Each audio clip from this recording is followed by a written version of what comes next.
2016 circular letter written by Brother Doug Coleman. In the twilight of his years, Brother Doug Coleman was chosen to write and present a circular letter to the Union Association. It was a blessing to hear this wise old brother present this letter. It is my hope that it will be a blessing to you as well. It is with great honor and by permission of his family I give you this recording of Brother Doug reading the 2016 circular letter to the Union Association. Now, Brother Doug Coleman will come and read the circular letter for us, and after that we'll pray for him. And next year, We'll do it afterwards. okay. Brother Doug. Lord bless. God, please help Brother Doug.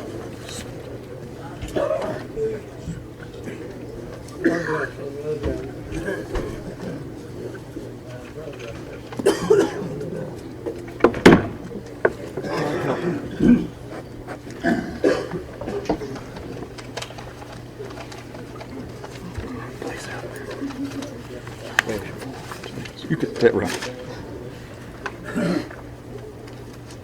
That's the brother in my last association chose me to write a circular letter for their consideration. It's been a very difficult and a long year for me. Yeah. I've never spoke before the association in time. But I trust as I try to read this letter that God will intervene and give me a little strength and hold me up until I can read what I've got written on paper. Now,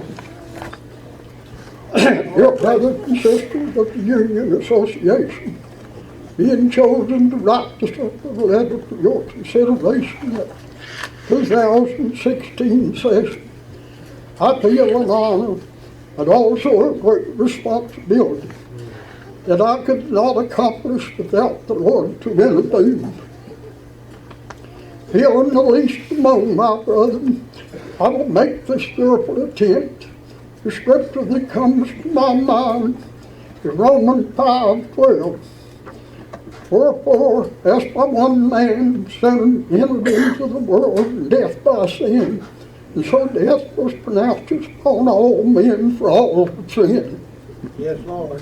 The next, Isaiah 53:6, all we as sheep have gone astray.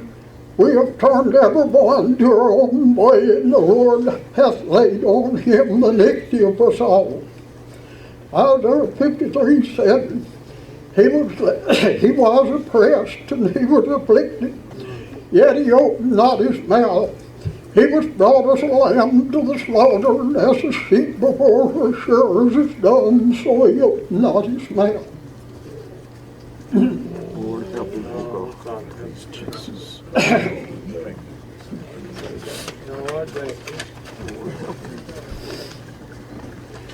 John 1:11, he came unto his own, and his own received him not. But as many as received him, to them gave he power to become the sons of God, even to them that believe on his name, which were born not of blood, nor of the will of the flesh, nor of the will of man, but of God.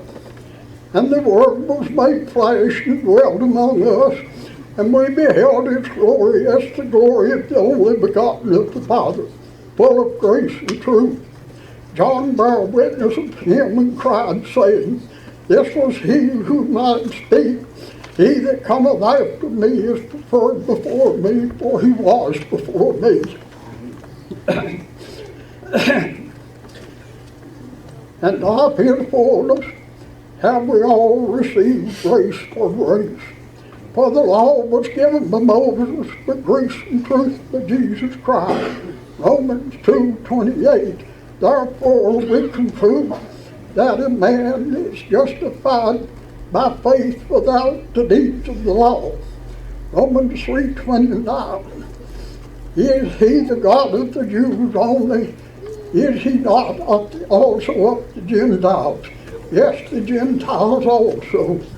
Romans 30. Seeing it is one God that shall justify the circumcision by faith and the uncircumcision through faith. Ephesians 2:11. Wherefore remember that ye being Gentiles in the flesh, who are called the uncircumcision, called the circumcision, who are called the circumcision of the flesh made by hand. 2:12. That at that time you were without Christ. I can't even get them fixed.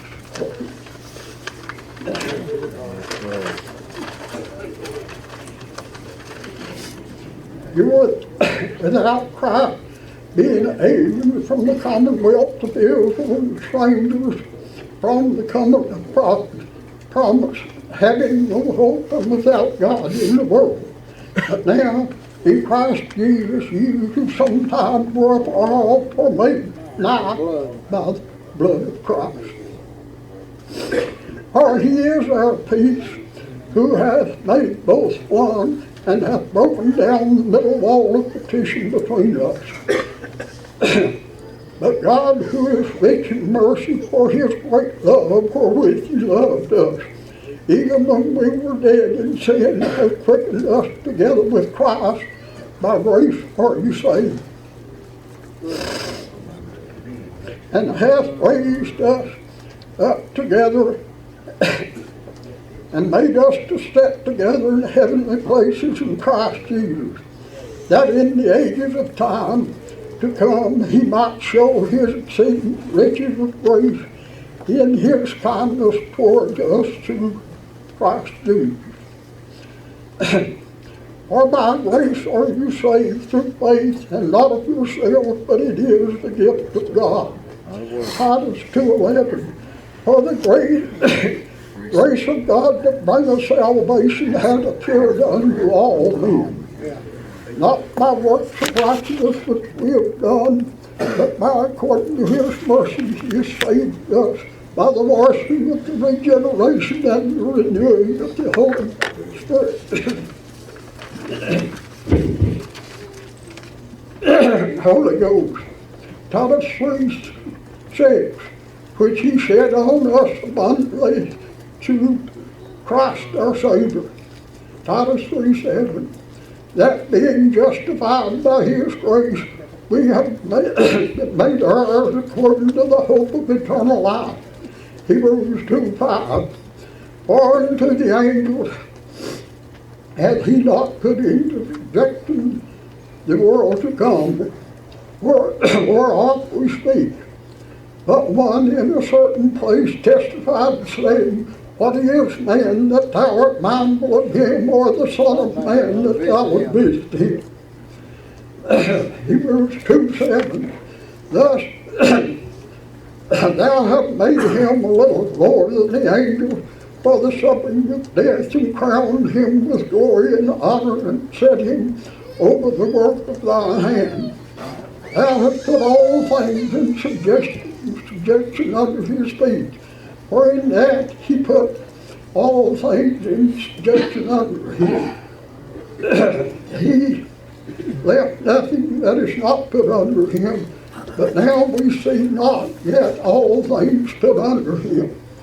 But we see Jesus, who was made a little lower than the angels for the suffering of death, crowned with glory and honor, that he, by the grace of God, should taste death for every man.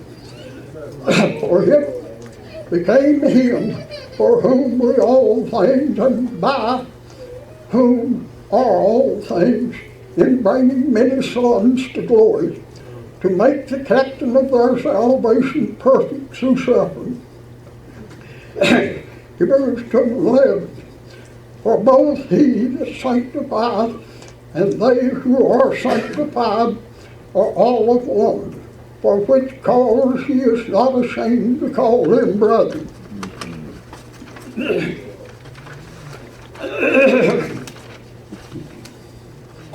Saying, I will declare among my brethren in the midst of the church will I sing praise unto thee. And again, I will put my trust in him. And again, behold, I and the children which God hath given me. For as much then as the children are partakers of flesh and blood, he also himself likewise took part in the same, that through death he might destroy him that had power of death, that is, the devil, and deliver them who through fear of death were all our lifetime subject unto bondage.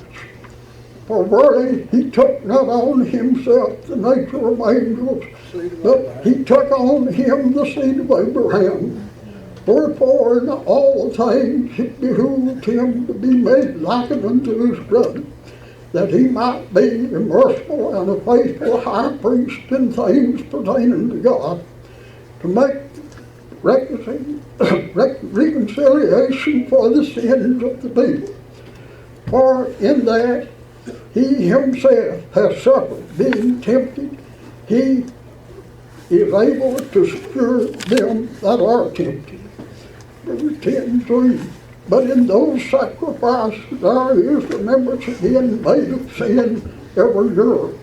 For it is not possible that the blood of bulls and goats would take away sin. Wherefore, when he cometh into the world, he said, Sacrifice and offering thou wouldest not, but a body hast thou prepared thee. In burnt offerings and sacrifice for sin, thou hast no pleasure.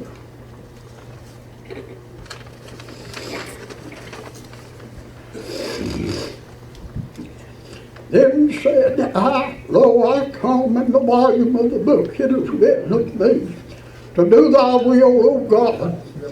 But when he said, Sacrifice and offerings and burnt offerings and offerings for sin, thou shouldest not, neither hath pleasure therein, which are offered by the law.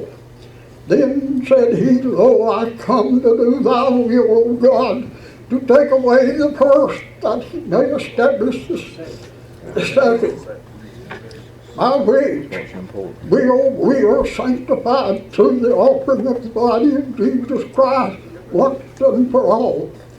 And every high priest standing daily ministering the offering of time the same sacrifice, which can never take away sin. But in this man, after he had offered sacrifice for sin forever, sat down on the right hand of God. For henceforth expecting his enemies to be made his footstool. For by one offering he hath perfected ever over them that are sanctified.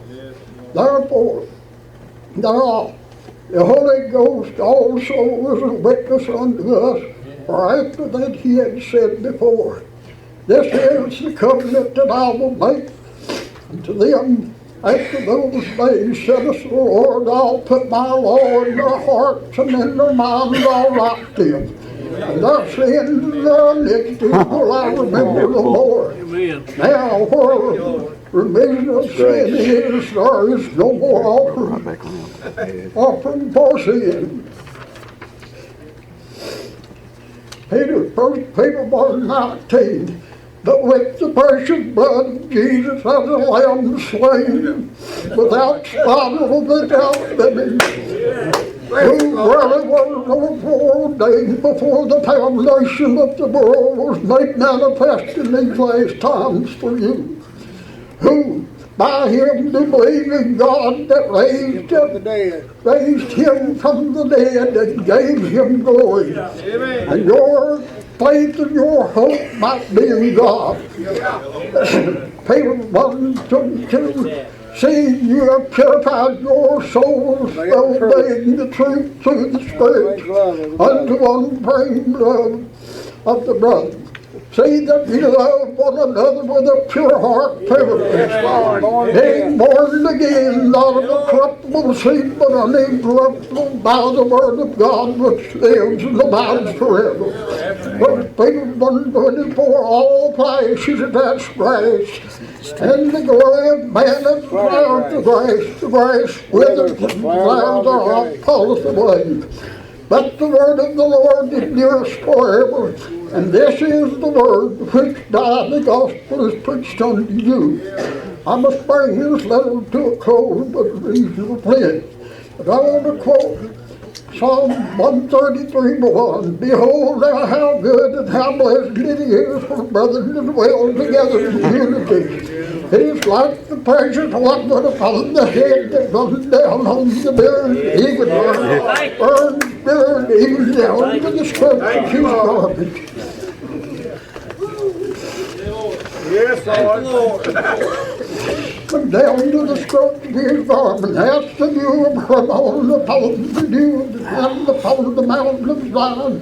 And there the Lord commanded the blessed, even life forevermore. Brother, let us live in peace and unity, that we may enjoy the fruit of our labor while we live on this earth. Your unworthy servant in Christ Jesus. Thank Thank you, Lord. Don't have any trouble getting moved a second out there, though. My goodness. God bless you, Brother Doug. My goodness. God bless you, Brother Doug. That's